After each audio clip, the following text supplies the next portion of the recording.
दीक्षाभूमीवर भगवा झेंडा आश्चर्यचकित झालात ना? ऐतिहासिक दीक्षाभूमीवर हिंदुत्ववादी भगवा ध्वज दाखवण्याचं गाढव काम केलंय ते स्वतःला फुले शाहू आंबेडकरवादी म्हणून घेणाऱ्या युवक काँग्रेसने. होय, गाढव कामच ते. आणि यावरून वंचित बहुजन आघाडी आक्रमक झाली आहे. काँग्रेस भाजपच्या मार्गावर चालत बौद्धांच्या अस्मितेवर हल्ला करते काय, असा सवाल आता उपस्थित होतोय. जय भीम. मी आकाश शनर आणि तुम्ही पाहताय प्रबुद्ध भारत. तर प्रकरण असे आहे की नागपूर येथे युवा काँग्रेसचे प्रभारी अजय चिकारा तसेच इतर सहप्रभाऱ्यांच्या उपस्थितीमध्ये 26 मे रोजी पत्रकार परिषद आयोजित करण्यात आली होती.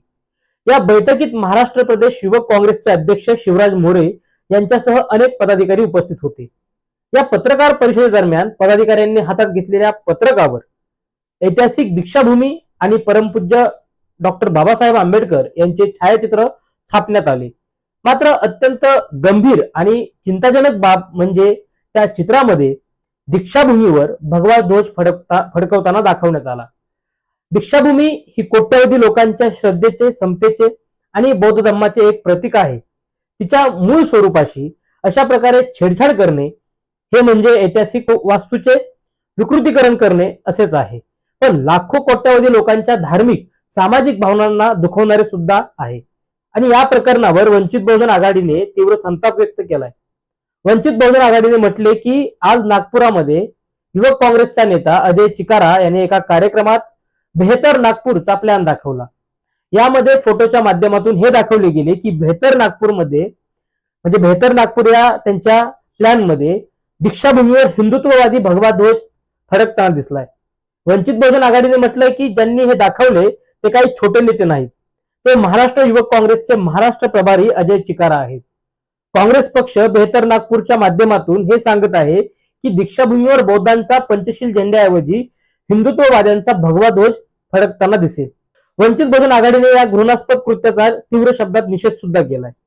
तसेच या लोकांविरोधात SC/ST अॅट्रॉसिटी कायद्याअंतर्गत कारवाई, तसेच डॉक्टर बाबासाहेब आंबेडकर यांच्या पदस्पर्शाने आणि जगभरातील बौद्धांचे प्रेरणास्थान असलेल्या दीक्षाभूमीचा आणि बौद्धांच्या अपमान करणाऱ्या लोकांविरोधात कारवाई करण्याची मागणी वंचित बहुजन आघाडीने केली आहे.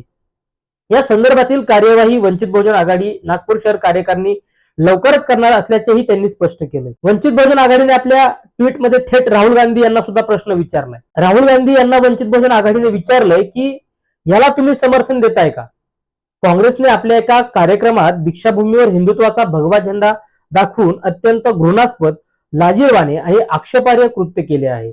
तसेच पुढे त्यांनी वंचित बहुजन आघाडीने म्हटलंय की ज्या प्रकारे भाजप आणि RSS दीर्घकाळापासून मशिदींना हिंदुत्वाशी जोडण्याचा प्रयत्न करत आहे, अगदी त्याचप्रमाणे आता काँग्रेसने दीक्षाभूमीवर भगवा झेंडा दाखवून दीक्षाभूमी आणि पंचशील ध्वजाला हिंदुत्वाच्या भगव्या रंगात रंगवण्याचा प्रयत्न करत आपला खरी मानसिकता, आपला खरा चेहरा उघड केलेला आहे.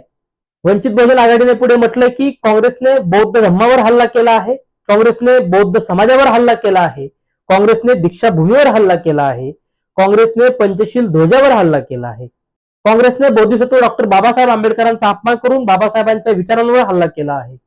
शेवटी वंचित बहुजन आघाडीने बौद्ध समाजाला प्रश्न विचारला आहे की काँग्रेसच्या या अत्यंत घृणास्पद, लाजिरवाण्या आणि आक्षेपार्ह बौद्ध विरोधी कृत्याला तुम्ही माफ करणार आहात की त्यांना त्यांचे उत्तर देणार आहात? वंचित बहुजन आघाडीने उपस्थित केलेल्या या मुद्द्यावर आता बौद्धांनी विचार करणं गरजेचं आहे. महामानव डॉक्टर बाबासाहेब आंबेडकर यांनी 1956 मध्ये समता, बंधुता आणि स्वातंत्र्याचा पुरस्कार करणारा धम्म आपल्याला दिला. तेच क्रांतीचे स्थळ म्हणजे दीक्षाभूमी. आणि त्या दीक्षाभूमीचे विकृतीकरण करण्याचा डाव सुरू झालाय का, असा सवाल आता उपस्थित होत आहे.